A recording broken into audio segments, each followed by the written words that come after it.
ଚୋରଙ୍କର ମୁହଁ ଟାଣ। 25 ବର୍ଷ ଭିତରେ ଏଠି ମୋରମ ବାଲି ମାଟି ଚାଲିଥିଲା। ଦିନକ ପାଇଁ ସିଏ କି ତାଙ୍କ ନେତା ମୁହଁ ଖୋଲି ନଥିଲେ, କାହିଁକିନା ତାଙ୍କର ସେଥିରେ ଭାଗଦାରୀ ଥିଲା, ଏବେ ବି ମଧ୍ୟ ଅଛି। ତେଣୁକରି ଯାହା ହେଉଛି ମୁଁ ବି ସ୍ୱାଗତ କରୁଛି।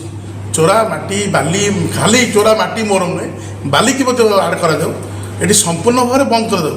ଏଠି ଭାରତୀୟ ଜନତା ପାର୍ଟି ସରକାର ଯେଉଁ ଲୋକପ୍ରିୟ ମୁଖ୍ୟମନ୍ତ୍ରୀ ମୋହନ ମାଝୀଙ୍କର ଯେଉଁ ଆହ୍ୱାନ ଅଛି, କୌଣସି ପ୍ରକାରର ଇଲିଗାଲି କାମକୁ ପ୍ରଶ୍ରୟ ଦିଆଯିବ ନାହିଁ।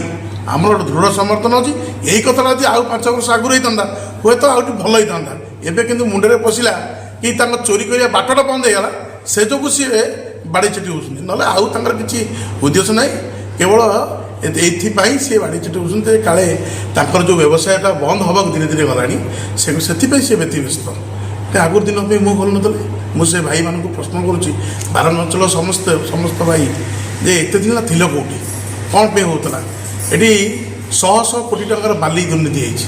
ଆପଣ ଦେଖୁଥିବେ ତ୍ରିଶୁଳିଆ ମୁଣ୍ଡୁମାଠୁ ଧରିକି ଫକୀରପଡ଼ା ବାଲିଘାଟ ଯେଉଁ ଭଳି ଅବସ୍ଥା, ନରଣପୁର ଯେଉଁ ଅବସ୍ଥାରେ ଅଛି, ଖାଲି ବାରଙ୍ଗଠାରୁ କଳାପଥର ପର୍ଯ୍ୟନ୍ତ ବୈଦେଶ୍ୱର ସବୁ ଯେତେ ଜାଗାରେ ଚୋରି ଚାଲିଛି ସବୁ ଜାଗା ବନ୍ଦ କରାଯାଉ।